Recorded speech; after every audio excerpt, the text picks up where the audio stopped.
कौवा और उल्लू की कहानी। एक जंगल में पक्षियों का समूह रहता था, जिसका राजा वैन तय गरुड़ था। वैन तय अपना अधिकांश समय वासुदेव की भक्ति में व्यतीत कर रहा था, अतः अपनी प्रजा की ध्यान नहीं दे पा रहा था। उसकी प्रजा अपने प्रति उसका वृत्ति भाव वापस प्रसन्न थे। एक दिन समस्त पक्षियों ने सभा की, जिसमें चातक, कोयला, बगुला, हंस, तोता, उल्लू, कबूतर आदि पक्षी एकत्रित हुए और इस विषय पर चर्चा करने लगे। चातक पक्षी बोला, हमारा राजा वैनतय वासुदेव की भक्ति में अपनी प्रजा को ही भूल गए हैं। उसे हमारी कोई चिंता ही नहीं है। ऐसे में उचित होगा कि हम किसी अन्य को अपना राजा चुन ले। सभी ने एकमत से उल्लू को अपना राजा चुन लिए और उसे अभिषेक की तैयारी में जुट गए। उसका राजकुमुट और राज सिंहासन तैयार किया जाने लगे। गंगा की पवित्र जल मंगवाया और अनुष्ठान प्रारंभ हो गई। तभी कहीं से एक कौवा उड़ता हुआ उस स्थान पर आया जहां उल्लू का राजा के अभिषेक की तैयारी चल रही थी। सारी व्यवस्था देखकर वह सोचने लगा कि यह सब किस लिए है, किस समारोह के लिए ये सारी व्यवस्था की जा रही है। उसने कोयल से पूछा, मित्र, यहाँ किस उत्सव की तैयारी चल रही है? कोयला ने उसे कल्लू की अभिषेक के बारे में जानकारी दी। यह सुना कौवा हंसने लगा।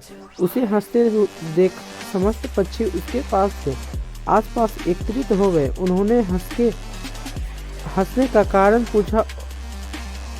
कौवे ने कहा, राजा के लिए तुम्हारी चुनाव गलत है।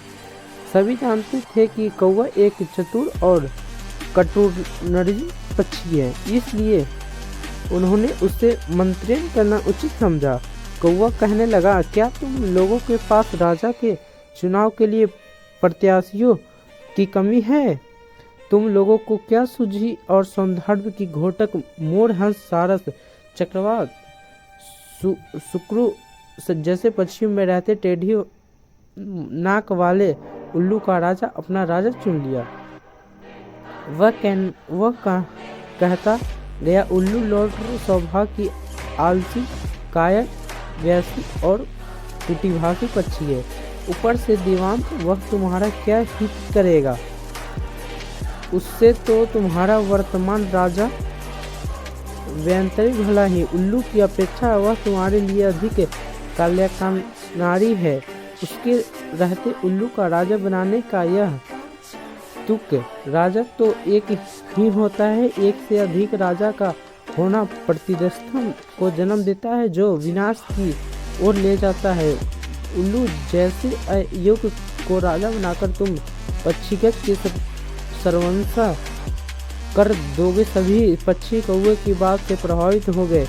उल्लू के अभिषेक का विचार त्याग कर वे सब वहां से चले गए। जब उल्लू अपनी अभिषेक के लिए पहुंचा तो वहां मात्र उसका मित्र क्रिकला और कौवा थे। अन्य किसी पक्षी को न देखे उल्लू आश्चर्य में पड़ गया। उसने अपने मित्र किकलू से पूछा, क्या हुआ? सारी पक्षी कहाँ हैं? किकलू ने उल्लू को बताया, मित्र, इस कौवे के कारण सब तुमने अभिषेक का विचार त्याग दिया है। उल्लू को कौवे पर बहुत क्रोध आया। वह उसे पूछने लगा, तुमने ऐसा क्यों किया? दृष्टि कौवा, मेरा राजा बन जाने से तेरा क्या चलता जाता? तुमने आक्रमण मुझसे बैर मोल लिया है। अब से तू सदा ही मेरा और मेरे वंश का बैरी रहेगा। कौवा कुछ कह न पाया, चुपचाप बैठा रहा। उल्लू कुरकुराते हुए वहां से चला गया। कौवा सोचने लगा कि व्यर्थ में ज्ञान देखकर मुझे क्या हुआ? इन पक्षियों के मामले में हस्तक्षेप कर मैंने आक्रमण ही उल्लू से बैर ले लिया। इस तरह मैंने अपनी स्वयं की हानि कर ली।